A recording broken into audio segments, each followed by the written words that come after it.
Parfois, l'ingratitude peut se transformer en haine et conduire à une tragédie inconcevable.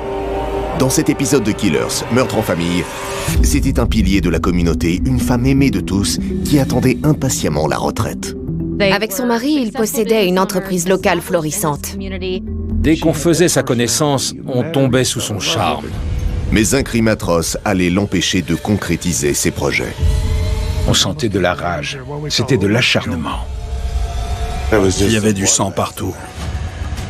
L'enquête va dévoiler l'histoire complexe d'une famille influente qui a mené à une trahison cruelle.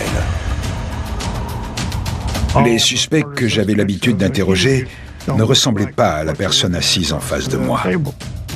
L'auteur de l'agression était très en colère, comme s'il avait été pris d'une rage incontrôlable.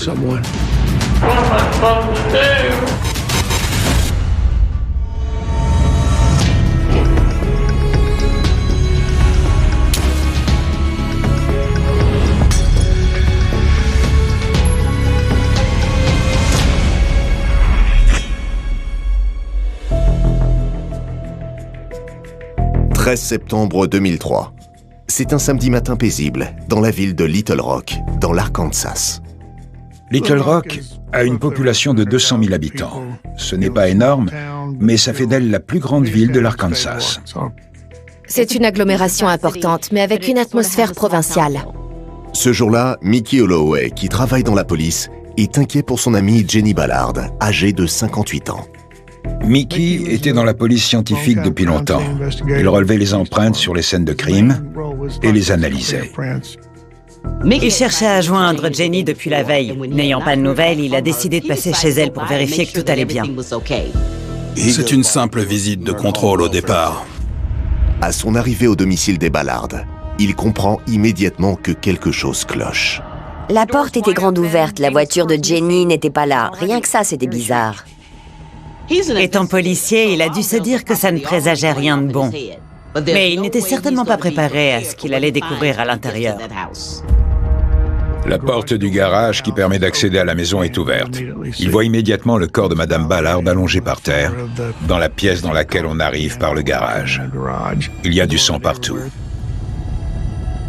Mickey appelle immédiatement des renforts, mais c'est déjà trop tard. Jenny Ballard a été violemment agressée et poignardée à de multiples reprises. Elle a reçu de nombreux coups de couteau dans le dos. Elle a des blessures défensives aux mains, mais la plaie la plus importante est au niveau du cou. Elle a été égorgée. On pourrait presque dire décapitée.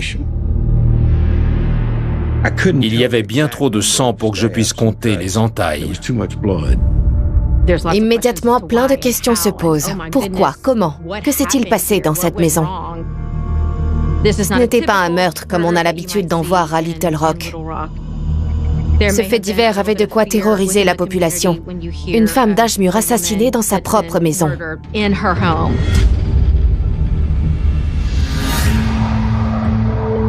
Tout le monde à Little Rock connaît le couple Ballard, Jenny et son mari Lester. Les Ballard étaient des personnes influentes. Leur nom était connu de tous. C'était une famille respectée, des gens simples, pas du tout prétentieux. Lester et Jenny possédaient une grosse entreprise dans le secteur de l'imprimerie à Little Rock, Shepherd Printing. On faisait souvent appel à eux pour nos cartes de visite, par exemple. Cet homme était parti de rien pour devenir le patron d'une des plus importantes entreprises locales. Lester ne devait sa réussite qu'à lui-même. À son arrivée à Little Rock, Lester a commencé par livrer à vélo des stylos et des trombones aux entreprises du centre-ville. Puis le couple a transformé cette activité en une entreprise multimillionnaire. C'étaient des professionnels connus et respectés, qui inspiraient confiance. Malgré leur réussite professionnelle, Lester et Jenny ont toujours fait passer les besoins des autres en premier. L'un de leurs employés a eu des problèmes de santé. Jenny s'est assurée qu'il soit bien soigné et l'a accompagné dans son combat contre la maladie. Voilà le genre de personne que c'était. Si vous aviez besoin de quelque chose, elle vous le donnait. Elle s'investissait dans plusieurs associations locales. Elle était présidente de la copropriété et des voisins vigilants. Elle était unanimement décrite comme une femme exceptionnelle et dévouée à sa famille. Rien n'est plus important dans la vie du couple Ballard que leur fille de 27 ans, Leslie. Elle comptait encore plus que l'entreprise familiale. Elle faisait leur joie et leur fierté.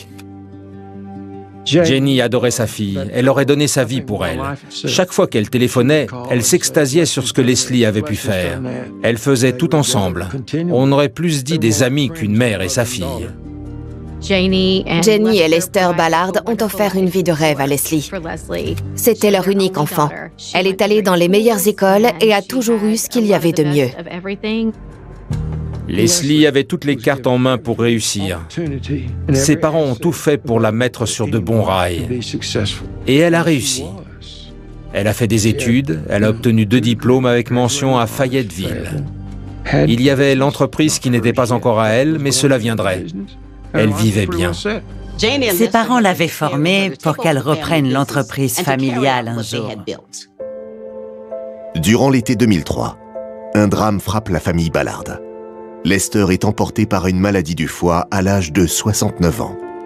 Lester avait déjà des problèmes de santé quand je l'ai connu, et ils se sont aggravés peu après. Vers la fin, je crois qu'il ne mettait même plus les pieds dans l'entreprise. Il était cloué chez lui. Lester Ballard est décédé en août la même année. Sa femme et sa fille étaient anéanties. Tous les 3 étaient extrêmement proches. Mais je crois que c'était encore plus vrai dans le cas de Lester et de Leslie. C'était une fille à papa. Ça a été très dur à vivre pour Jenny. C'est elle qui m'a prévenu pour Lester. Elle voulait que je porte le cercueil aux funérailles. Après l'enterrement, je suis resté un moment à ses côtés. Elle avait vraiment beaucoup de chagrin. Elle était très attachée à son mari. Jenny a toujours été là pour les autres quand ils en ont eu besoin. C'est au tour des autres d'être là pour elle. Tout le monde à Little Rock a apporté son soutien à Jenny, en particulier son ami Mickey Holloway. Il n'était pas loin de la retraite et était devenu un proche de la famille. Quand elle est devenue veuve, Jenny a commencé à moins se concentrer sur les affaires et plus sur les personnes. Le moment où Leslie devrait reprendre l'entreprise semblait venu.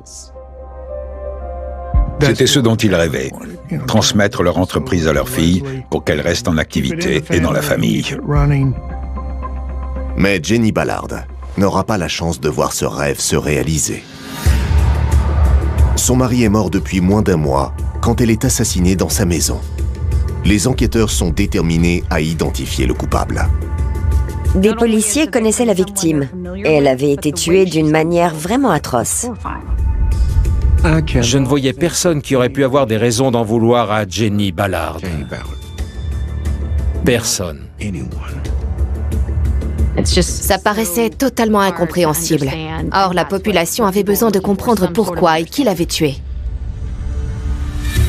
La première personne que j'ai croisée en arrivant, c'était notre technicien de scène de crime, Mickey Holloway.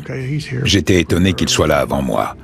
Vu sa réaction quand je lui ai demandé ce qui n'allait pas, j'ai compris que ce n'était pas une simple chute ou un accident. Il ne m'a pas fallu plus de quelques secondes pour comprendre que j'avais un homicide sur les bras. J'ai aussi découvert que Mickey n'était pas là dans le cadre de sa fonction de technicien de scène de crime. Alors je l'ai immédiatement fait remplacer pour respecter la procédure. Je tenais à ce que tout soit fait dans les règles. À première vue, il semblerait que la maison ait été cambriolée, ce qui laisse penser que la victime a été tuée par un voleur armé d'un couteau. La maison était sans dessus-dessous et quelques objets avaient disparu. Il manquait des pièces d'or et de collection, des bijoux. Plusieurs bijoux avaient disparu, mais pas beaucoup. Ainsi qu'une voiture. On a transmis son signalement à tous nos collègues. Mais certains détails font penser que la scène de crime a été maquillée. Il n'y avait aucun signe d'effraction. Je fais ce métier depuis longtemps. Je sais reconnaître une mise en scène quand j'en vois une. Et c'était le cas dans cette affaire. On aurait dit que quelqu'un avait ouvert tous les tiroirs et retourné la maison pour faire croire à un cambriolage. Contrairement à ce que quelqu'un voulait qu'on pense, il ne s'agissait clairement pas d'un vol qui avait mal tourné. La violence de l'agression soulève encore plus de questions. Ce n'était pas beau à voir, un vrai bain de sang. Elle ne s'était visiblement pas laissée faire. Elle avait essayé de se défendre face à son agresseur. Elle avait eu la gorge tranchée tout du long. Elle était presque décapitée. C'était d'une extrême violence. Ça ne collait pas du tout avec un cambriolage, comme on avait voulu nous le faire croire. Pourquoi un cambrioleur se serait-il autant acharné sur cette femme d'un certain âge? L'autopsie a montré qu'elle avait été poignardée plus de 70 fois. Ça ne cadrait pas avec la théorie du cambrioleur, surpris par la propriétaire. Les blessures ont été administrées avec un couteau de boucher, qui n'est pas retrouvé sur les lieux. La scène de crime suggérait que l'agression s'était déroulée en 2 temps. Une première attaque éclair par derrière, puis son agresseur avait dû la retourner et lui donner d'autres coups de couteau. Pour moi, ça trahissait la colère, un grief personnel. Ce n'était pas un cambrioleur qui aurait été surpris et obligé de tuer sa victime parce qu'elle ne se laissait pas faire. Des scènes de crime de ce genre, j'en avais déjà vu beaucoup dans ma carrière. J'en ai déduit que le meurtre de Jenny était l'œuvre d'un proche. La première personne arrivée sur les lieux étant Mickey Holloway, la police est forcée d'envisager qu'il ait fait plus que découvrir son ami. Il s'interrogeait sur les raisons de sa présence. Je le connaissais parce qu'on travaillait ensemble, mais pas personnellement. Et j'ignorais la nature de ses relations avec la victime. À ce stade, son rôle n'était pas clair. Devait-on le considérer comme un suspect ou comme un témoin clé? Il possédait une clé et c'était une heure très matinale pour une visite. Beaucoup en ont tiré des conclusions. Mickey avait passé beaucoup de temps avec Jenny depuis la mort de Lester. Il paraissait donc naturel de lui demander s'ils étaient plus que des amis. C'est compliqué quand il s'agit d'un collègue de travail. Mais on a réussi à mettre cet aspect de côté. On l'a traité comme n'importe quelle autre personne qui aurait découvert le corps. Donc on l'a interrogé, et après avoir appris qu'il était proche de la victime, on a décidé de creuser de ce côté-là. Non seulement Mickey avait une clé, mais il connaissait le code de l'alarme. Or, Jenny avait été tuée sans que le système de sécurité se déclenche. Mickey Holloway avait les moyens de le faire. Mais quel aurait été son mobile? Les Ballard lui avaient prêté de l'argent. Ça aurait pu être lié à ça. Ça méritait qu'on y regarde de plus près. La somme en question ne méritait pas de commettre un meurtre. Par ailleurs, le technicien était sincèrement bouleversé par la mort de son ami. Il ne demandait qu'à aider les enquêteurs. À l'issue de cet interrogatoire, je n'ai absolument rien trouvé qui me fasse penser qu'il puisse être le meurtrier. Après le décès de Lester, Jenny avait besoin d'un homme pour veiller sur elle. Et Mickey, qui était proche d'elle, avait endossé ce rôle. Lavé de tout soupçon, Mickey Holloway oriente ses collègues vers une personne qui avait des raisons d'en vouloir à la victime. Il était son confident depuis un certain temps. Devant lui et d'autres personnes, elle avait dit ne plus se sentir en sécurité. Jenny parlait de faire changer les serrures et le code de l'alarme. Et d'après Mickey, c'était à cause de son gendre. Il nous a dit qu'il ne voulait accuser personne, mais qu'on devrait parler à Leslie. Elle était mariée à un dénommé Mike McCool, qui inspirait une peur bleue à Jenny. Elle n'aimait pas Mike, parce qu'il avait mauvaise réputation. Il avait fait des choses dans sa jeunesse qui lui avaient valu un casier judiciaire. Et plus globalement, elle n'aimait pas sa personnalité. La première fois que j'ai entendu parler de McCool, j'ai eu un mauvais pressentiment. On ne se refait pas. Quand on est un vieux flic comme moi, on a tendance à vite juger les gens. Et une fois qu'on s'est fait une opinion, on n'en démord pas facilement. J'ai vite cerné le personnage. Et en fouillant dans la vie du mari de Leslie, les policiers découvrent que Jenny avait raison de s'en méfier. Mike McCool n'était pas ce qu'on peut appeler un citoyen modèle, loin s'en faut. La police est intriguée par la relation entre Leslie et Mike McCool. Il était le cliché du mauvais garçon. C'est sans doute aussi ça qui a attiré Leslie.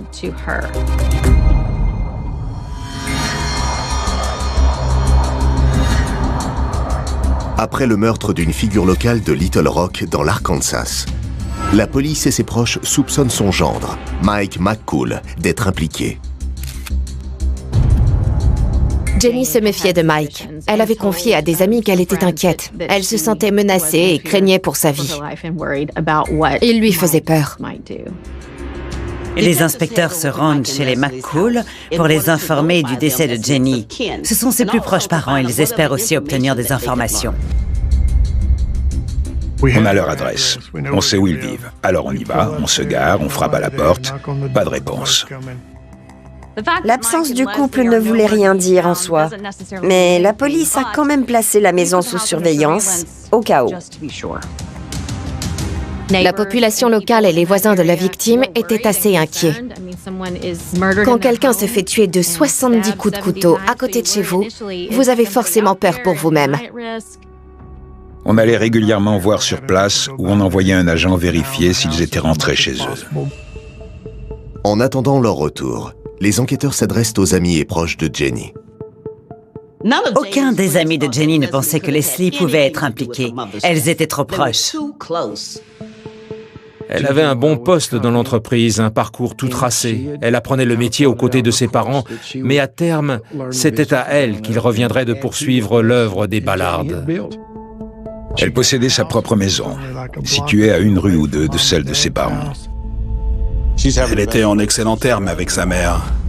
En revanche, le mari de Leslie, Mike McCool, n'est pas très apprécié par leur entourage. On a appris que très vite, la relation de Leslie avec Mike McCool avait suscité des inquiétudes chez ses parents. On imaginait mal qu'une jeune femme de 27 ans puisse être séduite par Mike McCool. Il approchait la cinquantaine et était omnibulé par son apparence. C'était Monsieur Gonflette. Il aimait bien porter des t-shirts moulants et des shorts pour exhiber ses pectoraux et son corps musclé. Il était plus âgé que Leslie, mais en bonne forme. Je l'aurais bien vu dans les années 50. Il se serait pavané au volant de sa voiture de course au milieu des jeunes. La manche de chemise retroussée et le paquet de cigarettes dedans, les cheveux gominés. Un voyou. Il était bel homme. Il faisait beaucoup de sport, conduisait de belles voitures, et Leslie était obsédée par les voitures. Il fréquentait les endroits à la mode, connaissait du monde, il s'habillait bien et était propre sur lui. Je pense que c'est ce qui l'a attiré. Il paraît que la première fois que Leslie l'a vu, c'était devant un tribunal, appuyé contre l'une de ses voitures, l'air nonchalant. Il a attiré son attention, ils ont fait connaissance, puis se sont mis ensemble. D'après ceux qui la connaissaient, la différence d'âge entre eux n'était pas la seule chose qui inquiétait Jenny. Il avait 23 ans de plus que Leslie, c'est énorme. Je ne sais pas ce qu'elle lui trouvait. Il lui apportait peut-être une sécurité qu'elle ne trouvait pas auprès des hommes plus jeunes. Ou alors, c'était son assurance, son arrogance même, pourrait-on dire, parce que Mike McCool n'en manquait pas. Il était le cliché du mauvais garçon. Il était passionné de voitures, de motos et autres activités dangereuses. De la vie de sa famille, c'était comme si Leslie s'était laissé embobiner et avait pris un mauvais chemin. Je n'aimais pas le bonhomme. Ça ne me plaisait pas qu'il sorte avec Leslie. Les inquiétudes de Jenny n'ont fait que grandir en voyant l'effet que Mike avait sur la jeune femme. Sa fille, qui jusque-là n'avait jamais posé de problème, avait fait tout ce qu'on attendait d'elle. Des études brillantes. Elle s'est laissée aveugler par l'amour. Il en a profité pour prendre le contrôle de sa vie. Elle a changé. Elle est entrée en rébellion contre ses parents. Son changement s'est reflété jusque dans son apparence physique. De brune, elle est passée à blonde platine. Elle s'est mise au sport de façon intensive. Ce n'était pas une crise d'adolescence. Leslie était adulte. Avant, elle était très proche de sa mère. Mais quand Mike est entré dans sa vie, tout a changé. Leurs relations se sont détériorées. Elle faisait tout pour faire plaisir à Mike McCool, jusqu'à changer son apparence. Elle faisait des choses qu'elle n'avait jamais faites jusque-là. Elle se fait refaire les seins. Elle se teint en blonde. Elle met des décolletés plongeants. Ils ne reconnaissaient plus leur petite fille chérie. Et ça, après seulement quelques semaines. Du jour au lendemain, elle est passée de la jeune femme bien sous tout rapport à la bimbo aguicheuse. La transformation était spectaculaire. Tous ceux que j'ai interrogés m'ont confirmé que sa transformation physique était allée de pair avec un changement d'attitude et de personnalité. Ils ne reconnaissaient plus la jeune femme douce et bien éduquée qu'ils avaient connue. Je pense que Jenny était très inquiète de la transformation de Leslie. Les vêtements, la coiffure, le maquillage. La métamorphose de la jeune femme a aussi des conséquences sur l'entreprise familiale. Elle faisait passer ses escapades extravagantes avec Mike en frais professionnels. C'était l'entreprise qui payait. On a retrouvé la trace de plusieurs voyages payés avec l'argent des parents. Un séjour au ski dans le Colorado, par exemple. Ça coûtait très très cher. Entre l'hôtel, la nourriture, le voyage, les vêtements. Leur séjour a été intégralement financé avec la carte de crédit de Lester. Je ne sais plus à combien les dépenses s'élevaient, mais au total, on arrivait à une coquette somme. Lester et Jenny ont dit à des amis que Leslie était manipulée par Mike et qu'elle ne les écoutait plus. Quand cet homme a débarqué dans leur vie, ils ont immédiatement soupçonné qu'il en voulait à leur argent. Chaque fois que Jenny lui demandait de prendre ses distances avec lui, Leslie faisait exactement le contraire. Au fond, elle devait sans doute avoir quelques soupçons elle aussi. Mais elle était amoureuse. Après 3 ans de relation, le couple se marie en 2002. Pour les parents de la jeune femme, c'est la goutte de trop. Lester a refusé de les soutenir plus longtemps financièrement. La situation n'était sans doute pas idyllique, mais était-ce un mobile suffisant? Beaucoup de gens s'entendent mal avec leurs beaux-parents. Ils ne les tuent pas pour autant. Jenny avait mis en garde Leslie au sujet de Mike, mais sa fille ne l'a pas écouté. Sa mère s'est alors tournée vers un ami policier. La première fois que Jenny m'a parlé de McCool, j'ai eu comme un mauvais pressentiment. Un réflexe de policier. J'ai fait une recherche sur lui et je n'ai pas aimé ce que j'ai trouvé. Il avait été marié au moins une fois, voire 2. Son ex-femme, avec laquelle il avait eu un enfant, avait très peur de lui. J'ai interrogé des gens qui gravitaient dans le milieu du sport et de la musculation ici, à Little Rock. Ils n'avaient rien de positif à dire à son sujet. Les inspecteurs de la criminelle ont vérifié ses antécédents et ils se sont rendus compte qu'il avait un casier judiciaire. Un chef d'accusation notamment retient immédiatement leur attention. Mike McCool avait déjà été inculpé pour homicide involontaire. Quand il était adolescent, il avait tué un garçon de 14 ans du nom de Jeff Ward. Ils étaient ivres et avaient emprunté la voiture de son père pour partir en virée. Jeff aurait vomi sur le siège passager. Mike aurait alors explosé. Il serait sorti de la voiture, aurait agressé Jeff qui est tombé et s'est cogné la tête sur une brique. Il est mort le lendemain. Le juge a proposé un marché au jeune homme. Pas de prison, à condition de s'engager dans les Marines. Il s'en était sorti facilement à l'adolescence et il avait pris ça comme le signe qu'il pouvait faire ce qu'il voulait, qu'il n'y aurait pas de conséquences. Pour la police, cet antécédent est la preuve que Mike est capable de tuer. Mais quel aurait été son mobile en poignardant sa belle-mère? Les enquêteurs ont appris que Leslie et Mike avaient très mal pris le testament de Lester. Il avait brisé tous leurs espoirs de devenir millionnaire. À l'origine, Leslie devait hériter de l'entreprise et de la majeure partie de la fortune familiale. Mais l'arrivée de Mike a tout chamboulé. Lester a changé son testament.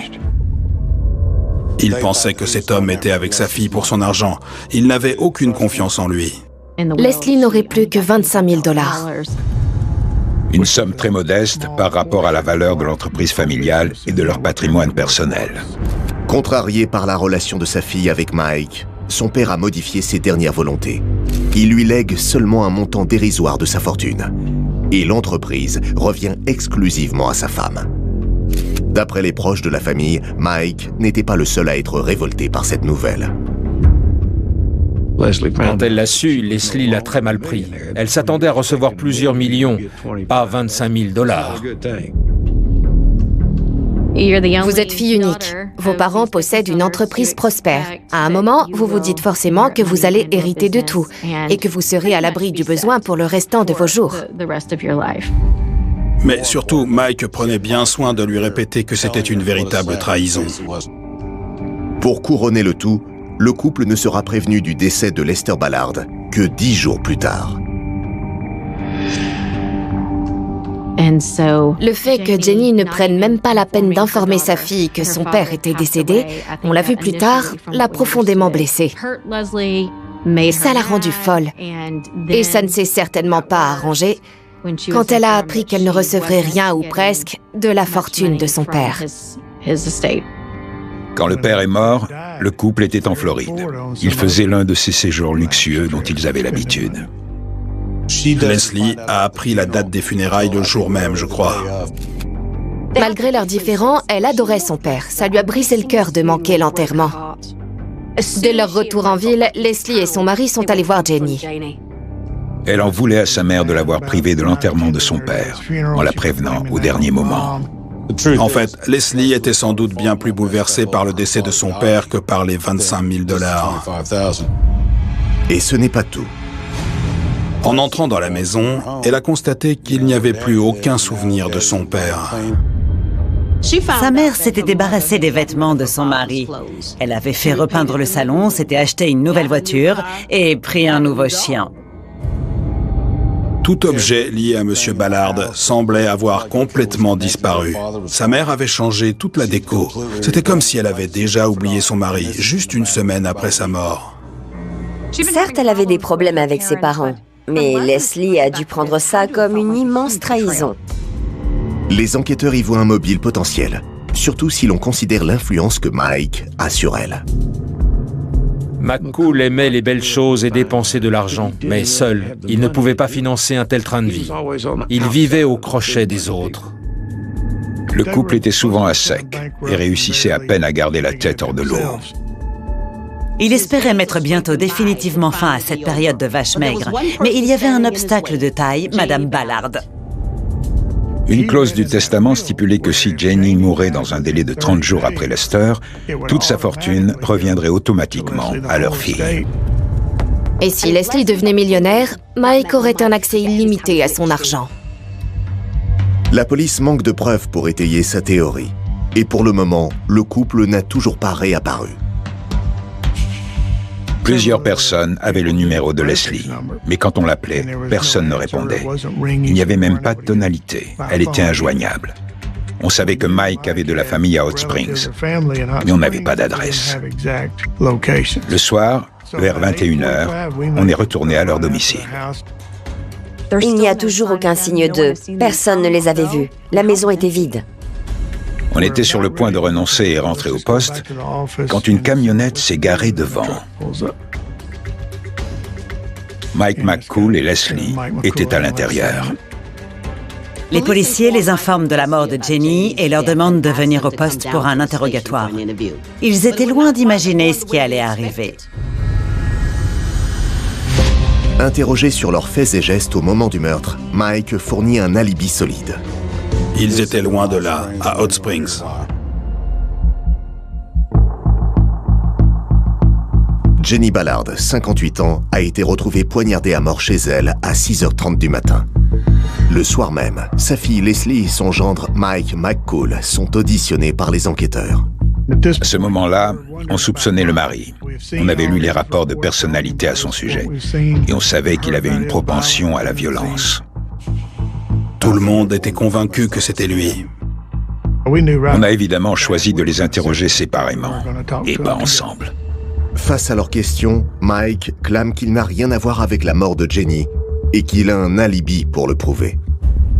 Mike affirme que Leslie et lui n'étaient pas en ville au moment du meurtre. Ils étaient allés à Hot Springs ce samedi-là, le 13. Les parents de Mike y habitaient. Ils avaient une maison au bord du lac. Et il prétend qu'il n'était pas au courant du changement de testament de son beau-père. Don't ask me. I have no idea what is in the will for her or what's hers or what not's hers or how much he's to get or anything. I don't know. Comprenant qu'ils n'obtiendront pas d'aveu du suspect, les enquêteurs se concentrent alors sur sa femme. Personne ne la croyait coupable. Ils espéraient qu'elle dénoncerait Mike. On a conduit Leslie dans une ancienne salle d'identification, comme on en voit dans les vieux films, avec un miroir sans teint. On a fait attendre son mari dans le couloir. On voulait discuter avec elle seule à seule pour tenter d'en apprendre davantage sur les tensions entre Mike et sa famille. Elle a prétendu que leur dernière visite à sa mère le dimanche précédent s'était très bien passée, que tout allait bien entre eux et sa mère, alors que nous savions, grâce à des témoins, que ce n'était pas vraiment le cas. Leslie veut faire croire qu'il n'y avait aucun problème entre son mari et sa mère. Elle ne sait pas qu'elle est tombée dans un piège. Alors, on lui a exposé ce que nous savions, ses mensonges, et la façon dont elle déformait la réalité concernant leur réaction face au Nouveau Testament. En fait, ils enrageaient de n'avoir droit qu'à 25 000 $. Ça a duré comme ça pendant un petit moment. On lui répétait qu'elle ferait mieux de nous dire la vérité. On s'attendait à ce qu'elle craque et finisse par désigner Mike comme l'auteur du meurtre. C'est tout.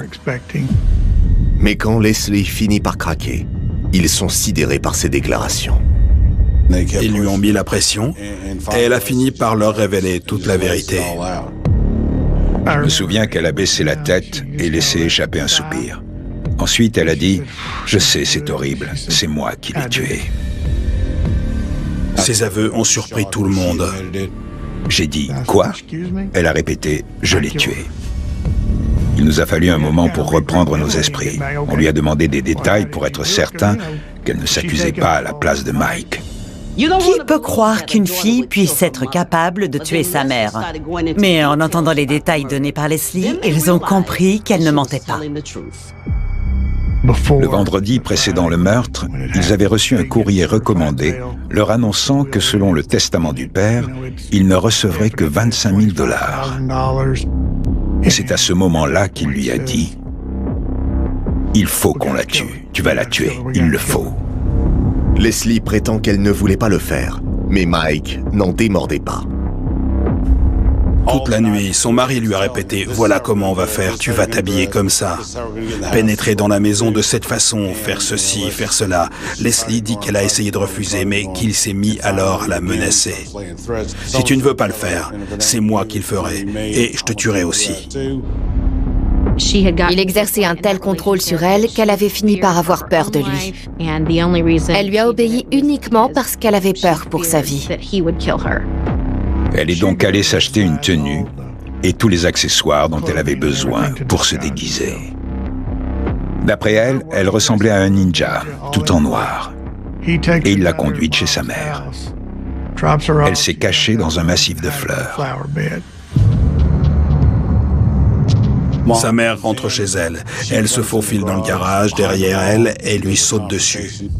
Sa mère a à peine le temps d'ouvrir la porte. Leslie la frappe, la pousse par terre et une bagarre s'ensuit. Comme beaucoup, elle pensait que ce serait plus facile de tuer quelqu'un. Mais Mike lui avait bien expliqué comment faire. Tu dois viser les reins et les poumons pour être sûr de la tuer. Elle dit qu'elle a compris qu'elle avait touché le poumon au sifflement émis par sa mère. Mike lui aurait conseillé de faire passer ça pour un cambriolage, alors elle a saccagé la maison et pris des bijoux. Ensuite, elle a retourné sa mère. Puis, pour être vraiment sûre qu'elle soit bien morte, a-t-elle déclaré, elle lui a tranché la gorge. Elle a enfoncé le couteau jusqu'à la colonne vertébrale et a quitté les lieux dans la voiture de sa mère. Elle l'a garée sur un parking, les clés bien en évidence, sachant qu'elle serait volée. C'était une situation très bizarre pour nous.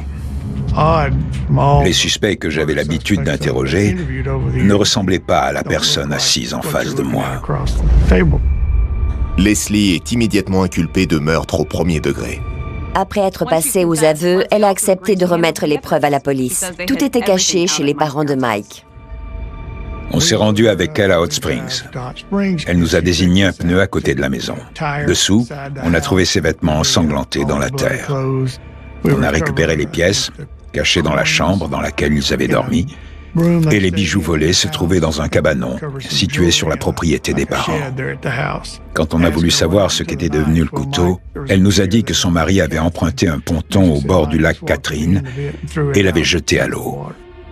Des plongeurs y sont allés. Ils n'ont pas mis longtemps à le trouver. J'ai tout de suite vu une main sortir de l'eau. Elle tenait un grand couteau de boucher. C'était presque trop beau pour être vrai. Quand les enquêteurs confrontent Mike à ces nouvelles preuves, il change sa version. McCool a nié en bloc les accusations. Il a affirmé qu'il n'avait joué aucun rôle dans le meurtre. Il a tout mis sur le dos de sa femme. None of this was part of your plan. No. It was not my planning at all. You didn't drop her off over there knowing that she was going to kill her mother. No. Il a voulu nous faire croire qu'il n'était au courant de rien, que son rôle s'était borné à l'aider après les faits. C'était un peu gros. So,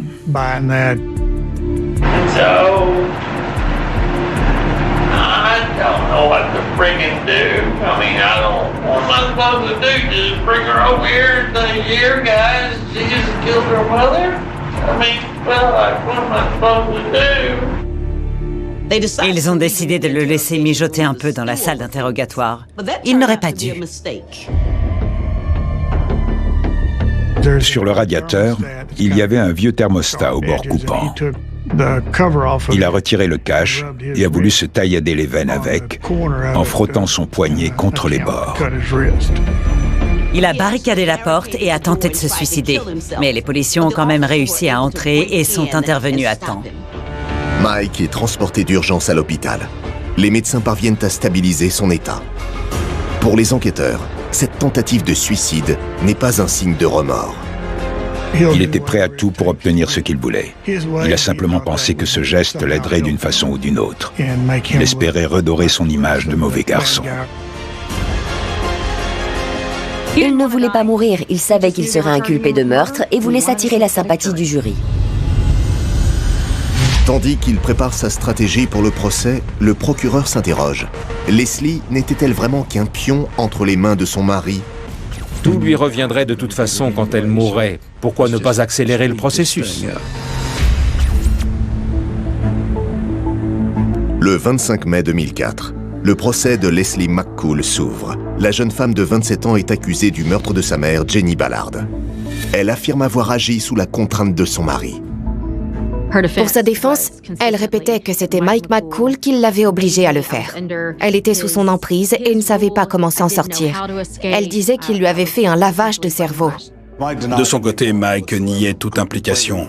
Depuis les aveux de Leslie, il répétait qu'elle avait agi seule. Le tribunal était plein à craquer. Les gens étaient friands de détails. Ils avaient du mal à croire qu'une fille puisse tuer sa mère de cette façon. Le procès promettait d'être intéressant, parce que Leslie avait un avocat que je considère comme l'un des meilleurs de Little Rock. Leslie a plaidé non coupable pour cause d'aliénation mentale. Quant à l'accusation, elle insistait sur le fait que personne ne lui avait mis de pistolet sur la tempe. Il y a eu beaucoup de débats autour de la contrainte. Le procureur aurait accepté cet argument si elle n'avait poignardé sa mère qu'une fois, mais pas 77 fois et presque en la décapitant.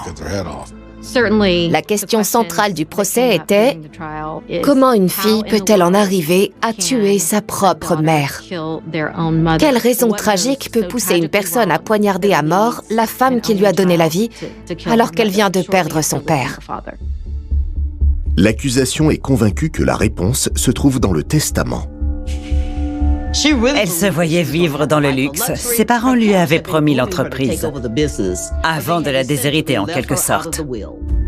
Elle se sentait dépossédée de ce qui, à ses yeux, lui revenait de droit. Elle ne supportait pas cette idée. Des personnes ont défilé à la barre pour témoigner du changement de Leslie et du fait que Jenny leur avait confié avoir peur de Mike, mais aussi de sa fille.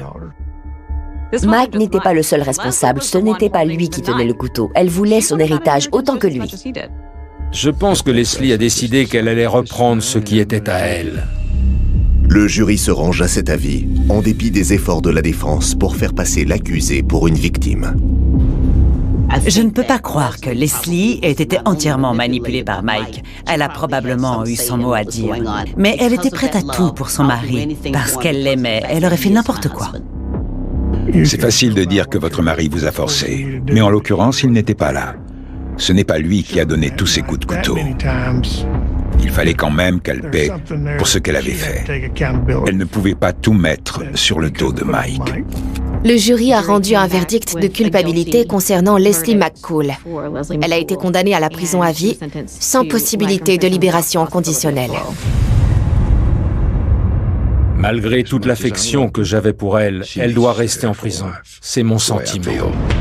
Le procès de M. McCool débute 5 mois plus tard, le 26 octobre 2004. Il n'avait pas l'air de quelqu'un effrayé à l'idée d'aller en prison. Il donnait l'impression d'être convaincu qu'il s'en sortirait. Mike McCool ne demandait pas mieux que de parler aux journalistes quand il passait devant eux. On aurait cru qu'il était là en simple spectateur. Il marchait comme s'il était le roi du monde. Même si Leslie avait déjà été condamnée pour le meurtre, le procureur estimait qu'il n'aurait jamais eu lieu sans Mike. McCool était clairement celui qui était à l'origine de ce crime. Il a poussé Leslie à le commettre et l'a convaincue qu'elle ne risquait pas de se faire prendre. Pour moi, il est responsable de cette mort. Sans lui, ce meurtre n'aurait jamais eu lieu. Il lui a indiqué comment faire, où et quand passer à l'action. Pour le procureur, cela justifie l'accusation de meurtre avec préméditation. Ce n'est pas l'avis de la défense. Il persistait à dire qu'elle lui avait raconté le meurtre après les faits et qu'il avait agi sans réfléchir. Le discours de Mike, c'était « Oui, j'ai caché les preuves. Oui, j'ai couvert son crime. Mais je n'ai appris le meurtre qu'après. Je n'étais au courant de rien. » Il avait seulement voulu l'aider. Il ne savait pas quoi faire d'autre après ce qu'elle avait fait. Mais il ne pouvait pas prouver que M. McCool était présent sur les lieux avec elle. Qui fallait-il croire, Mike ou Leslie? S'il l'avait déposée chez sa mère comme elle l'affirmait, il ne pouvait pas ne pas savoir ce qui allait se passer. Leslie est venue témoigner contre lui. Elle a répété qu'ils avaient tout prémédité ensemble. Le 1er novembre 2004, le jury rend son verdict. Pour les jurés, Mike McCool était aussi responsable. À son tour, il a été déclaré coupable de meurtre avec préméditation. Il a été condamné à 60 années de prison.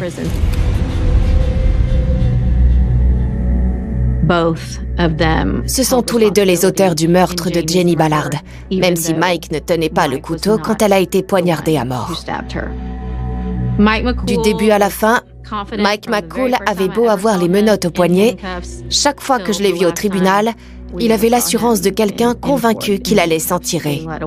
J'ai l'impression que jusqu'au bout, il a cru ressortir libre du tribunal. Il ne pensait vraiment pas qu'il serait condamné.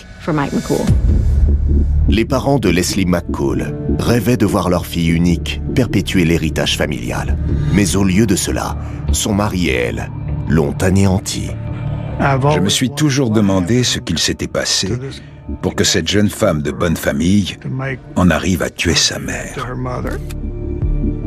C'est incompréhensible qu'un enfant fasse une chose pareille à sa mère.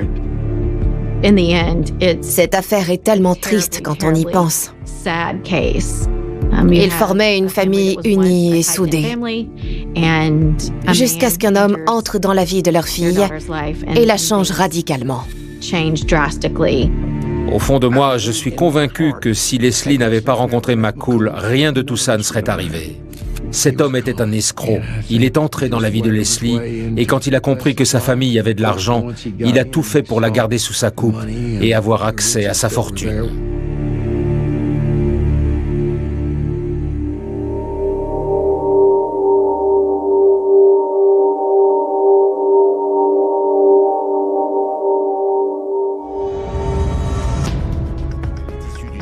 Classe ouvrière de l'East End à Londres. Le père de Gemma était maçon et subvenait aux besoins de la famille. Sa mère était femme au foyer. Ils faisaient de leur mieux pour offrir à leurs enfants un environnement épanouissant. Ils vivaient sur Pelter Street à Shoreditch, dans l'est de Londres, ce qu'on appelle l'East London. Historiquement, les familles qui vivaient là étaient souvent dans le quartier depuis 2 ou 3 générations. C'était aussi le cas de celle de Gemma. La plupart des gens originaires de ce quartier parlent avec un accent cockney. Ils en sont fiers, ils sont connus pour ça. Pendant très longtemps, Shoreditch a été connu pour sa criminalité et sa pauvreté, mais le quartier avait déjà commencé à changer quand Gemma y a grandi. Il était en pleine mutation. Aujourd'hui, c'est un quartier branché, plutôt bobo, avec plein d'artistes qui regorgent de pubs, de clubs et de restaurants. Les parents de Gemma ont fini par se séparer, mais ça ne semble pas avoir eu d'impact sur elle. Elle est restée cette adolescente pétillante qui adorait qu'on la regarde. Extravertie, Gemma semble prédestinée au métier d'actrice. Elle ne mesurait qu'1,54 m, mais elle avait une personnalité hors norme. Tout le monde s'accordait à dire qu'elle avait un charme incroyable, qu'elle rayonnait. Depuis toujours, il paraissait évident que Gemma deviendrait un jour une star. Avec son caractère affirmé, elle était faite pour être actrice. Elle a pris des cours de comédie très tôt. À 7 ans, elle s'est inscrite dans une école de théâtre. Sa carrière s'annonçait plutôt prometteuse. À l'âge de 17 ans, elle a reçu une proposition en or dont rêve toute adolescente, un rôle récurrent dans EastEnders. Elle a joué le rôle de Kerry Skinner dans plus de 30 épisodes. Elle gravitait autour de plusieurs personnages importants et figurait dans beaucoup d'intrigues. Mais alors qu'elle est en pleine ascension, Gemma subit un revers de taille. Un jour, elle est au sommet en faisant le métier qui la passionne et le lendemain, son personnage est supprimé de la série. Elle n'a pas renoncé pour autant à sa carrière d'actrice, elle continuait d'y croire. Elle a obtenu 2 ou 3 autres rôles, notamment un dans une série télé qui n'a pas marché. Puis malheureusement, les propositions se sont faites de plus en plus rares. Désormais dans la vingtaine, Gemma décide de faire une pause dans sa carrière d'actrice. Elle a trouvé un travail dans un pub avec des horaires qui lui convenaient et accessibles facilement depuis chez elle. Ça lui plaisait assez de ne plus être sous les feux des projecteurs. À l'adolescence, Gemma était tellement occupée par sa carrière qu'elle avait manqué plein de choses. Elle regrettait notamment la relation très proche qu'elle avait avant avec sa mère. Gemma avait des amis et elle avait eu quelques petits amis, mais contrairement à beaucoup, elle était restée chez sa mère par choix. La famille comptait beaucoup pour elle. Vivre sous le toit familial devient encore plus nécessaire quand sa mère Pauline tombe malade. À 28 ans, Gemma la soutient dans son combat contre le cancer. Fin 2011, on a diagnostiqué à sa mère une tumeur au cerveau. Elle a commencé un traitement contre le cancer. Le diagnostic des médecins a été un véritable coup de massue pour Gemma et sa famille. Et pour couronner le tout, sa mère a contracté une infection nosocomiale qui a nécessité qu'elle reste hospitalisée. Depuis, Gemma prenait soin de sa mère. Elle lui rendait visite tous les jours. Sa mère est hospitalisée depuis 6 semaines quand la jeune femme disparaît mystérieusement. Dans ces circonstances, ses proches redoutent le pire. La famille a entamé des recherches. Elle a mobilisé ses connaissances pour placarder des affiches avec la photo de Gemma dans tout l'East End. Plusieurs anciens partenaires de Gemma dans la série ont relayé l'avis de recherche sur leurs réseaux sociaux pour aider et tenter d'obtenir des informations. Des millions de personnes connaissaient son visage. Qu'elle ait pu disparaître sans laisser de traces paraissait inimaginable. Même s'il fallait éviter de tirer des conclusions hâtives entre sa carrière à l'arrêt et la maladie de sa mère, on pouvait imaginer qu'elle ait craqué et voulu prendre du recul, voire attenter à ses jours. Alors, quand une demande de rançon est adressée à la famille, celle-ci voit un espoir de la retrouver en vie. Il devait verser 2 millions de livres pour la revoir un jour. La police métropolitaine de Londres enquête sur la disparition de Gemma McCluskey, une jeune femme de 29 ans, connue pour avoir joué dans un feuilleton très populaire. Ses amis ont déclaré à la police qu'elle s'était rendue au Royal Hospital de Londres le matin de sa disparition pour une inauguration. La chorale de la fille d'une de ses amies participait à l'événement. À cette cérémonie, elle a été photographiée portant une tunique jaune vif, un legging bleu et un sac à main de luxe. Elle filmait la chorale avec son téléphone. Plus le temps passait, plus il était probable qu'il soit arrivé quelque chose de grave à Gemma. Ils ont tout fait pour la retrouver. Sa photo a été placardée partout. Ses anciens partenaires d'EastEnders ont même posté des messages sur les réseaux sociaux. Je ne peux qu'imaginer ce que les amis et la famille ressentent dans cette situation. Ils ne doivent pas pouvoir s'empêcher de penser au pire. Plusieurs heures après avoir signalé sa disparition, les proches de Gemma reçoivent un renseignement intéressant. Ses amis ont fait le tour des commerçants du quartier et dans un kebab, un serveur leur a dit qu'il pensait avoir vu Gemma commander quelque chose le jeudi soir. Jusque-là, la dernière personne à l'avoir vue était son frère Tony. Ce témoignage ne faisait pas qu'apporter une lueur d'espoir. Il permettait aussi de préciser le moment de sa disparition. La police a envoyé un agent au restaurant de kebab pour interroger le serveur en question. Mais après le visionnage des images de vidéosurveillance du restaurant pour la soirée du 1er mars, cette piste est abandonnée. Manifestement, le témoin s'était trompé. Gemma n'était jamais venue ce soir-là. C'était un retour à la case départ pour la police. Avec les affiches et les posts en ligne, la nouvelle de sa disparition s'est répandue. Un quotidien national s'est impliqué en publiant l'avis de recherche. Malgré la célébrité de Gemma et la médiatisation de cette affaire, les jours passent sans apporter de nouvelles pistes. La presse, la famille, les proches, les amis pressaient la police d'entreprendre quelque chose.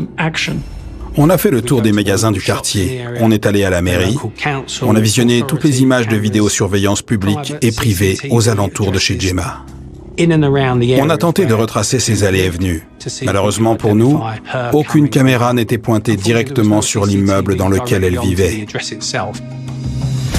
5 jours après sa disparition, Tony, le frère aîné de Gemma, est contacté par une personne qui prétend savoir où elle se trouve. Le 6 mars, Tony a reçu plusieurs appels téléphoniques provenant d'un individu qui disait détenir Gemma. Il exigeait le versement d'une rançon en échange de sa libération. Dans un premier appel, il a d'abord demandé 2 millions de livres à déposer à la gare internationale de Benfleet s'il voulait la revoir vivante. L'individu a rappelé une deuxième fois pour réclamer à nouveau la même somme, mais assortie de $500 en devises irakiennes. Quand Tony a demandé à parler à sa sœur, le ravisseur présumé a indiqué qu'elle avait été déshabillée et enfermée dans une autre pièce. Ces appels étaient assez alarmants. La police parvient à retracer leur origine. Ils ont été passés depuis une adresse dans le Kent. J'ai déployé un dispositif policier important. Nos agents se sont rendus à cette adresse pour identifier l'auteur des appels et procéder à son interpellation. À leur arrivée, Gemma n'était pas là. En fait, il s'agissait d'un canular de mauvais goût. C'était un adolescent qui n'avait rien à voir dans cette histoire. Malheureusement, sa mauvaise blague a fait perdre un temps précieux à la police en la conduisant sur une fausse piste. Ce garçon nous a expliqué qu'il avait passé la journée avec sa bande de copains à boire et à fumer de l'herbe. En surfant sur Internet, ils étaient tombés sur l'avis de recherche de Gemma, accompagné d'une demande d'information sur sa disparition. Et il s'était dit que ce serait sans doute amusant de tourmenter un peu plus la personne qui avait posté cet avis de recherche. C'est comme ça qu'il avait eu cette idée. Il a été poursuivi pour ces faits. Il a été inculpé en vertu de la loi sur la malveillance téléphonique et a par la suite effectué une peine de prison ferme. Les enquêteurs reprennent immédiatement leurs investigations. Malheureusement, 6 jours après la disparition de Gemma McCluskey, les recherches vont connaître un dénouement tragique. Plusieurs heures après la demande de rançon, on a signalé un objet suspect flottant dans le Regent's Canal, près du célèbre marché de Broadway. Regent's Canal commence à environ 5 km au nord de Londres. Il traverse l'extrémité est de la ville et débouche sur le bassin de Limehouse. Une femme sur une péniche a repéré une valise qui flottait et l'a signalée. Quand elle l'a repêchée, la valise s'est ouverte et ce qu'il y avait à l'intérieur est la pire découverte qu'on puisse faire. C'était un tronc de femme, et un signe distinctif laissait penser qu'il s'agissait d'une partie du corps de Gemma McCluskey. On savait que la jeune femme avait un papillon tatoué au creux des reins, et c'était également le cas de ce tronc. Il est transporté à la morgue, et un examen médico-légal confirme l'identification. L'analyse ADN a confirmé qu'il s'agissait bien du corps de Gemma. Cette découverte macabre s'est rapidement répandue dans tout Londres. L'enquête ne portait plus sur une disparition, mais sur un meurtre. Mais il n'y avait aucune trace de la tête. Sans elle, il était impossible de déterminer la cause de la mort. La famille de Gemma était absolument horrifiée, tout comme ses amis et plus globalement la population locale. Tout le monde avait espéré qu'elle serait retrouvée saine et sauve. C'était une véritable tragédie. Non seulement elle était morte, mais de la pire des manières que l'on puisse imaginer. La grande question maintenant était, qui aurait pu vouloir la tuer et pourquoi? Un meurtre comme celui-là suscite toujours de l'intérêt du public. Ce drame ne touchait pas seulement la famille et les amis de Gemma. Toutes les personnes qui l'avaient vue à la télé la pleuraient. Elle était très appréciée. Tout le monde était horrifié. La police était vraiment sous pression. Il fallait retrouver le meurtrier. Des plongeurs explorent le canal à la recherche des parties manquantes du corps. On ne cherchait pas seulement les restes de Gemma, on espérait retrouver aussi ses effets personnels, ses vêtements, son téléphone portable. Au cours des jours suivants, ils ont remonté du fond du canal plusieurs membres emballés dans des sacs poubelles. Ils ont été récupérés à des endroits et à des moments différents. Tous emballés de la même manière. C'est tout ce que les plongeurs ont remonté. Ils n'ont jamais retrouvé sa tête, ce qui laissait penser que son ou ses assassins espéraient rendre son identification impossible. Un médecin légiste confirme que ses membres sont bien ceux de la victime. Et les traces sur le corps indiquent un déferlement de violence. À l'autopsie, le médecin légiste a constaté la présence de marques et de bleus. Mais ce n'était pas le plus choquant. Le tronc présentait surtout une centaine d'entailles ou de coups de hache. Pour s'acharner autant sur elle, c'est qu'il ne s'agissait pas d'un meurtre prémédité et exécuté de sang-froid. Ça trahissait plutôt l'emportement et la rage. Mais la question demeurait, qui avait pu éprouver une telle colère envers Gemma? Le meurtrier a plusieurs jours d'avance sur eux. Les policiers savent que chaque minute compte. La première chose à faire était de reconstituer l'emploi du temps de la jeune femme le jour de sa disparition, ses faits et gestes. Il fallait établir une chronologie. Ils voulaient reconstituer les derniers moments de sa vie, le 1er mars. Elle a assisté à une cérémonie dans un hôpital le matin de sa disparition. La fille de son amie Erika devait y chanter avec sa chorale et Gemma a filmé l'événement. Après l'inauguration, la jeune femme s'est rendue chez son amie dont la fille chantait pour lui montrer la vidéo qu'elle avait filmée. Erika a raconté à la police que ça lui avait fait plaisir de voir ces images. Elles étaient restées chez elle, avaient bu quelques verres et invité des amis. Mais Erika se souvient maintenant que Gemma lui a semblé agitée durant la soirée. Quand elle lui a demandé ce qui n'allait pas, la jeune femme a répondu s'être disputée avec Tony, son frère âgé de 35 ans. Elle vivait sous le même toit que son frère et sa mère Pauline. Mais cette dernière était hospitalisée depuis maintenant 6 semaines. Tony et Gemma avaient depuis longtemps une relation conflictuelle. Contrairement à sa sœur, excellente élève, Tony avait eu du mal à l'école. Tony harcelait les autres élèves, il perturbait la classe, ses résultats scolaires étaient catastrophiques et il avait quitté le lycée sans qualification et sans diplôme. Par la suite, son père avait réussi à lui obtenir des petits boulots non qualifiés, souvent manuels.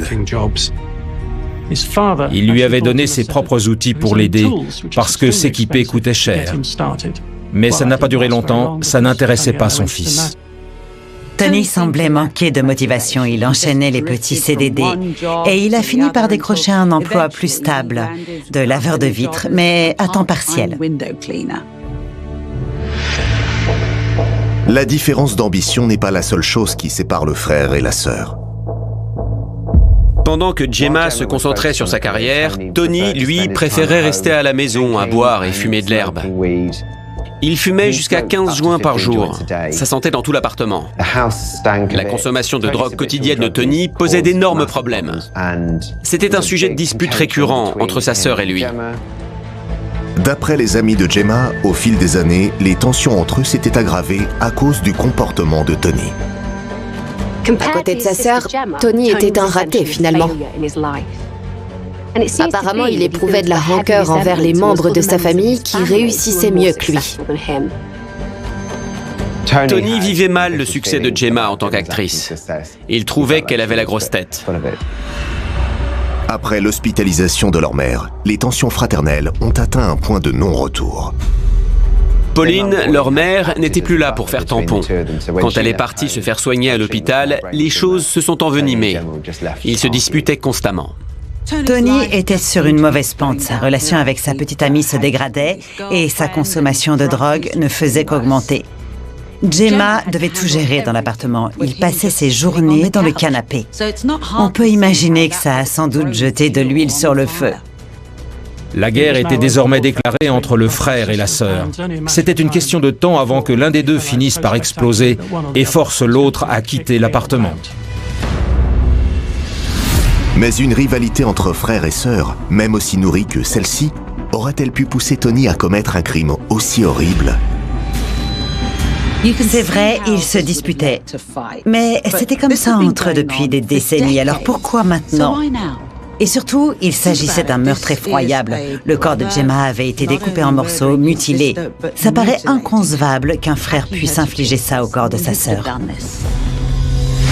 Les enquêteurs passent le domicile des McCluskey au peigne fin, sans obtenir de résultats. On s'attendait à trouver des résidus importants parce que ça avait dû être un bain de sang. Mais ça n'a pas du tout été le cas.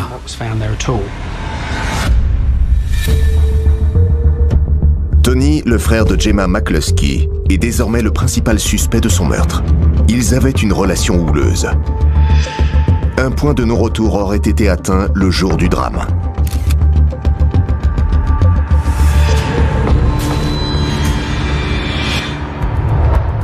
Elle en a parlé à ses amis durant leur petite fête ce soir-là. Elle s'était disputée avec son frère Tony le matin. Il avait laissé le robinet ouvert dans la salle de bain et provoqué une inondation dans l'appartement. C'était à elle de tout gérer pendant que sa mère Pauline était soignée à l'hôpital pour un cancer. C'était sa responsabilité. C'était le genre de comportement qu'elle devait supporter, et elle en avait assez. Pendant qu'elle discutait avec ses amis, Gemma a reçu un coup de fil de Tony. Le ton est monté. Ça a fini en dispute. Il hurlait sur sa sœur au téléphone. Il criait tellement fort que tout le monde pouvait l'entendre dans la pièce. Pour la jeune femme, ça a été l'incident de trop. Elle a décidé qu'elle avait été suffisamment patiente avec lui. Elle lui dit de prendre ses affaires et de quitter l'appartement, qu'il a intérêt à être parti à son retour. Tony ne tient pas compte de cet ultimatum. Il n'a pas l'intention d'aller où que ce soit. Pour lui, sa sœur peut aller se faire voir.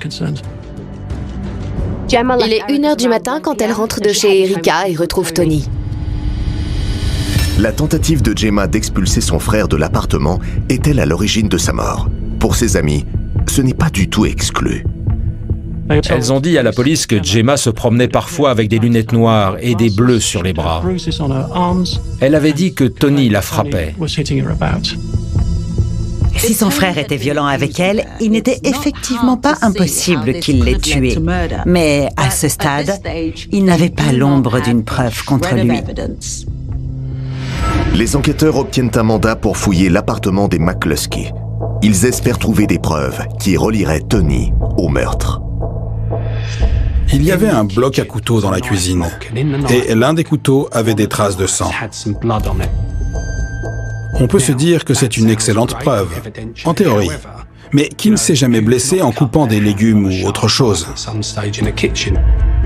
Dans la salle de bain aussi, ils ont trouvé des projections de sang de Gemma. Mais là encore, c'était des quantités microscopiques. Il pouvait y avoir des dizaines d'explications à leur présence. Il y avait trop peu de sang pour pouvoir certifier qu'une personne avait été démembrée dans cet appartement. De plus, les techniciens de la police scientifique n'ont pas trouvé de traces de nettoyage. Si quelqu'un avait découpé un corps là et nettoyé le sang après, il aurait utilisé des produits chimiques. Forcément, ça aurait laissé des traces. Et ce n'était pas le cas. Cela signifie-t-il que son frère est innocent? Au début, quand Gemma a disparu, Tony était lui-même allé voir la police avec la photo de sa sœur pour signaler sa disparition. Et son frère leur avait avoué spontanément être la dernière personne à l'avoir vue. Si on est coupable, il faut être très arrogant ou stupide pour faire ça. Il coopérait avec les enquêteurs.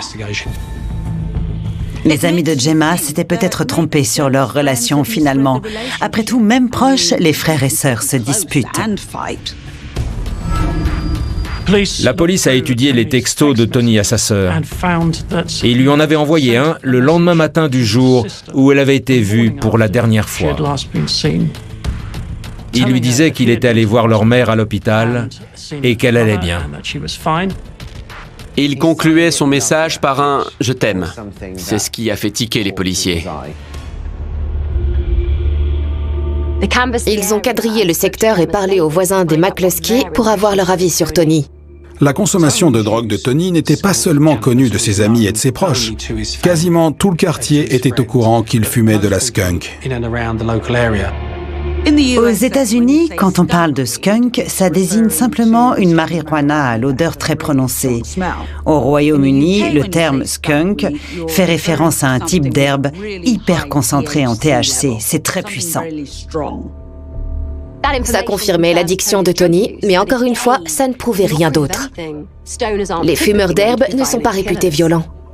On a vérifié les antécédents de Tony.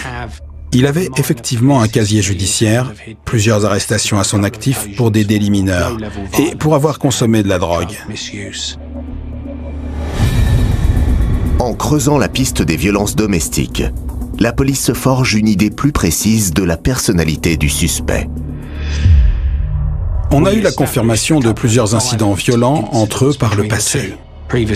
Leur père nous a dit que Tony s'en était pris physiquement à Gemma un jour, en serrant ses mains autour de son cou. Et nous avons retrouvé des papiers datant de 6 ou 7 ans auparavant. Une demande de relogement de Pauline pour Tony, parce que la cohabitation était devenue impossible avec lui. Des études ont montré que ces 10 dernières années, pour la moitié des femmes assassinées, le drame s'était produit dans le contexte familial. L'auteur est généralement la personne avec laquelle la victime avait une relation intime, qu'il s'agisse de son mari ou son petit ami. Mais Tony se montrait clairement de plus en plus brutal avec sa sœur. Il semblait tout à fait capable de commettre un meurtre. Ces antécédents de violence poussent les enquêteurs à voir sous un nouveau jour le message à Gemma. Souvent, l'auteur de violence montre des signes de remords après un incident. C'est un moyen d'exercer un contrôle sur sa victime. Il s'agissait peut-être de ça. La police a obtenu les relevés téléphoniques du suspect. Elle a passé en revue ses appels, le contenu de sa messagerie, les données de localisation de son téléphone pour savoir où il s'était rendu ce jour-là. Elle relie aussi les témoignages qu'elle a recueillis et relève plusieurs incohérences. Tony a dit à certains de ses amis avoir vu Gemma pour la dernière fois le matin du jour où elle a disparu. Mais à d'autres, il a raconté que c'était dans l'après-midi. Par ailleurs, le jour où il a signalé la disparition de sa sœur, plusieurs témoins ont constaté qu'il était blessé à la main. À ce moment-là, on ne savait pas encore qu'elle avait été tuée, donc il n'avait pas trouvé ça suspect, mais il avait donné différentes explications. À certains, il avait dit s'être coincé la main dans une porte. À d'autres, qu'il s'était retrouvé dans une bagarre. Cela suffit à faire de Tony le suspect numéro 1. Leur querelle le matin de sa disparition, ses explications qui changent, ces éléments étaient suffisants pour le soupçonner d'être impliqué dans ce meurtre. Mais à ce stade, les enquêteurs n'avaient que des preuves indirectes contre lui. Alors comment obtenir une inculpation? Vu la médiatisation de cette affaire, la dernière chose dont la police avait besoin, c'était d'accuser un innocent. La police était dans une position très délicate. C'est difficile de savoir comment traiter un membre de la famille alors qu'il est aussi le suspect numéro 1. Les enquêteurs n'avaient aucune preuve accablante contre Tony. Mais entre sa toxicomanie et sa relation de plus en plus houleuse avec Gemma, ils avaient de bonnes raisons de le soupçonner. Il se faisait passer pour un frère aimant, alors que ce n'était pas le cas. La police était convaincue de sa culpabilité. Alors elle a décidé de lui mettre la pression et de voir ce qu'il avait à dire. Placé en état d'arrestation et informé de ses droits, Tony invoque son droit de garder le silence. En tant que témoin, il s'était montré très coopératif et prêt à apporter toutes les explications nécessaires. Mais devenu suspect, il est resté muet face à nos questions. Il joue le frère éploré. Mais quand il voit que ça ne prend pas et que les choses ne se déroulent pas comme prévu, il fait de l'obstruction. Il opposait un simple « sans commentaire » à toutes leurs questions. C'était son droit de garder le silence, mais ça ne plaidait pas en sa faveur. Une personne innocente va tout faire pour se défendre et convaincre qu'elle n'a rien fait. C'est une réaction naturelle. Ne pas le faire, c'est presque un aveu de culpabilité. L'interrogatoire du suspect achève de convaincre la police qu'elle tient le meurtrier, mais ne lui apporte pas de preuves.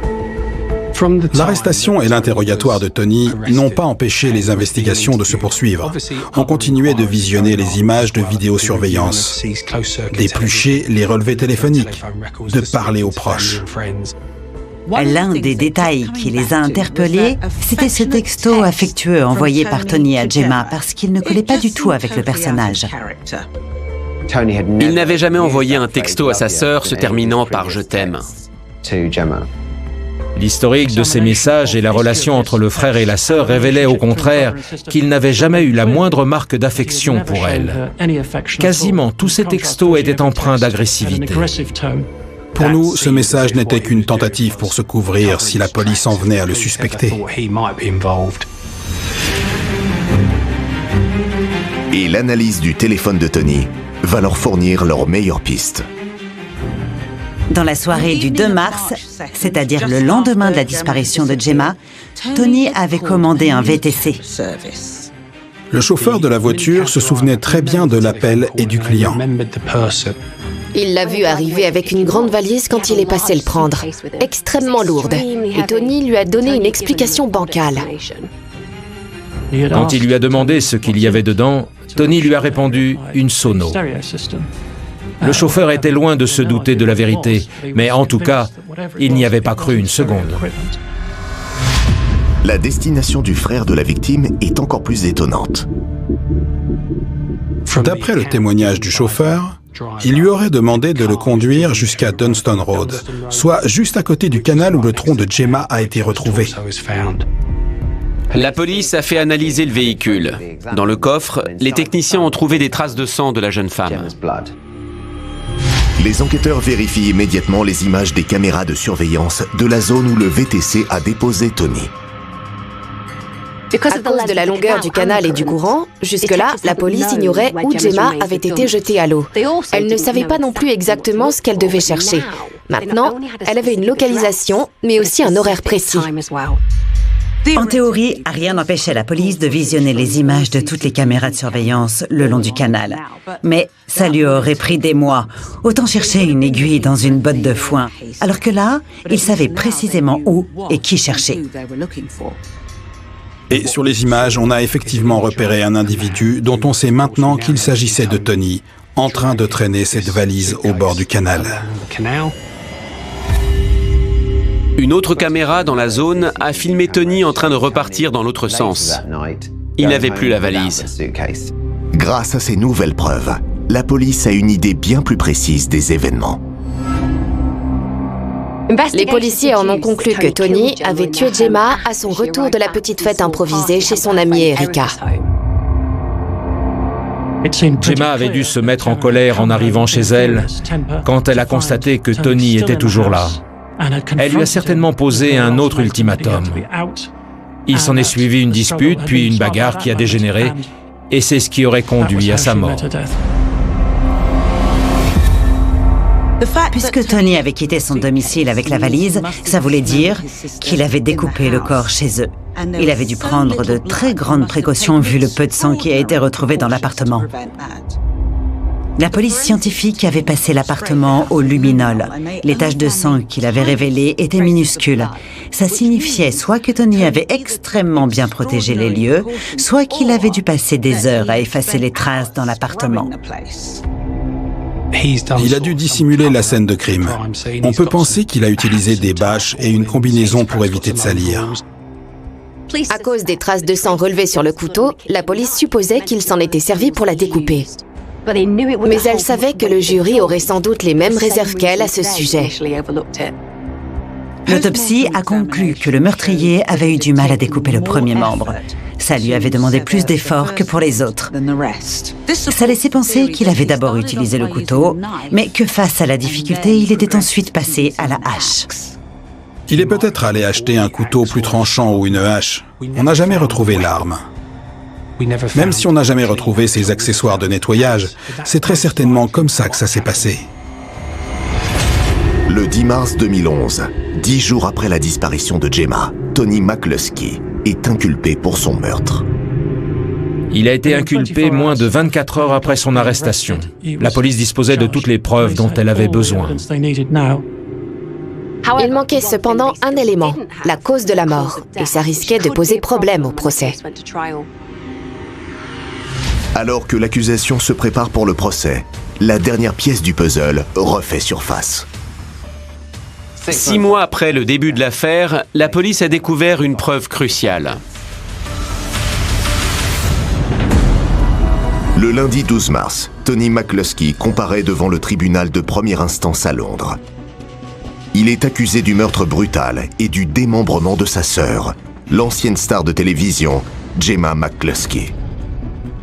Son mobile était apparemment un mélange de colère et de rancœur dans un contexte de rivalité entre frères et sœurs, et la volonté de cette dernière de le mettre dehors.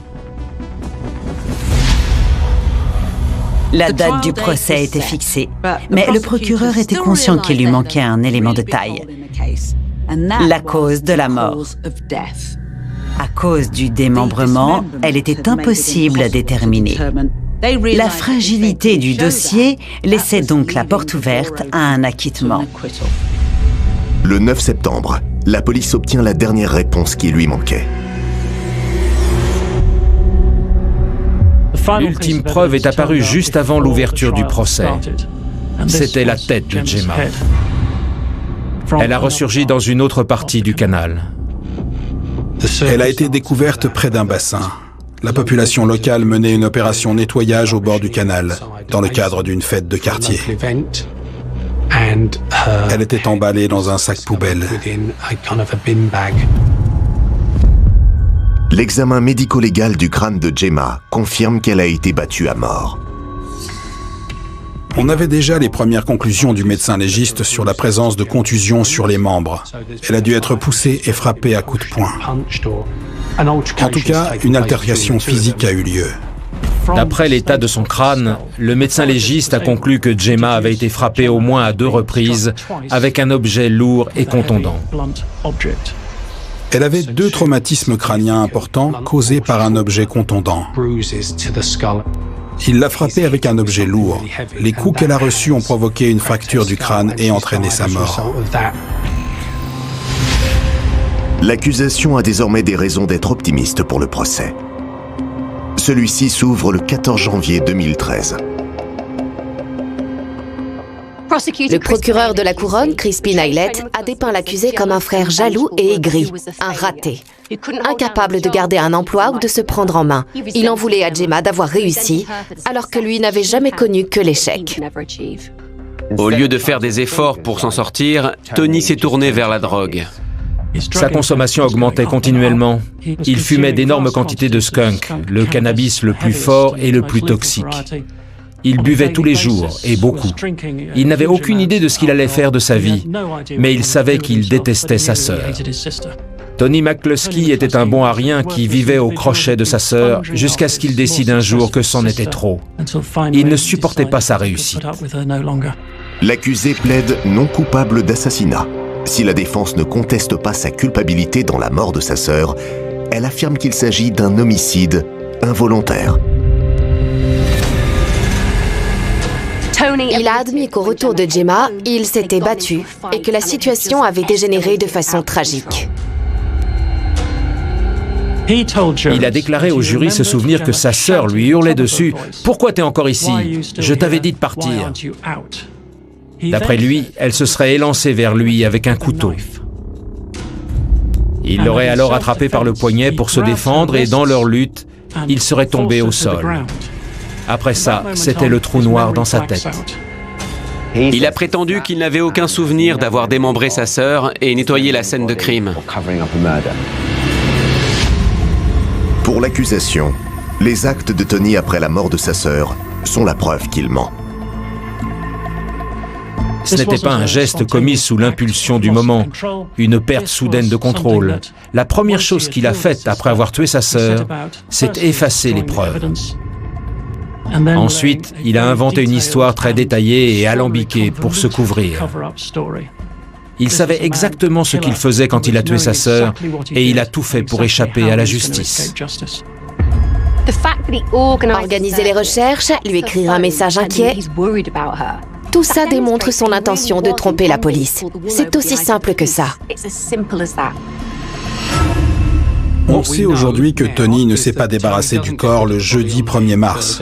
Il est resté avec le cadavre de sa sœur dans l'appartement et a cherché un moyen de s'en débarrasser. Dans les 24 heures qui ont suivi, il a mis en œuvre la solution qu'il avait trouvée, découper le corps pour ensuite le jeter dans le canal. C'est le choix qu'il a fait. Le 30 janvier, le jury rend son verdict. Tony a été déclaré coupable de meurtre et condamné à une peine de prison de 20 ans minimum. Il sera libéré au plus tôt en 2033. Sa prétendue amnésie était une vaste fumisterie. D'ailleurs, le jury ne s'y est pas laissé prendre. Il l'a condamné à une majorité de 11 voix contre une. Qui aurait pu prédire qu'une rivalité entre un frère et une sœur se terminerait de cette façon? Quand le verdict est tombé, on a entendu des cris d'exclamation du côté de la famille et des amis. Ce n'était pas tant de la surprise que le choc à la pensée que c'était terminé. Il réalisait que Gemma avait été tuée et démembrée par son propre frère. La facilité avec laquelle Tony s'est débarrassé du corps, il a quand même découpé sa propre sœur, montre bien son absence totale d'empathie. Ce constat a dû être terrible pour la famille. Se rendre compte qu'ils avaient vécu aux côtés d'un tel individu. Pendant 5 ans, Anthony McCluskey, le père de Gemma et Tony, a maintenu le contact avec lui. Il était déjà désespéré d'avoir perdu sa fille et il ne voulait pas perdre aussi son fils. Il espérait un signe de remords de sa part. Il aurait été prêt à lui tendre les bras et à lui pardonner s'il lui avait donné ça. Mais jamais pendant ces 5 années où ils ont discuté, Tony McCluskey n'a dit à son père qu'il regrettait ce qu'il avait fait. Et aujourd'hui, Anthony a accepté l'idée qu'il ne parlerait plus à son fils jusqu'à la fin de ses jours. Le feuilleton dans lequel Gemma jouait est réputé pour ses intrigues absurdes et farfelues. Mais on se rend compte que ce que les scénaristes font subir à leurs personnages n'est rien en comparaison de ce que Gemma a vraiment enduré.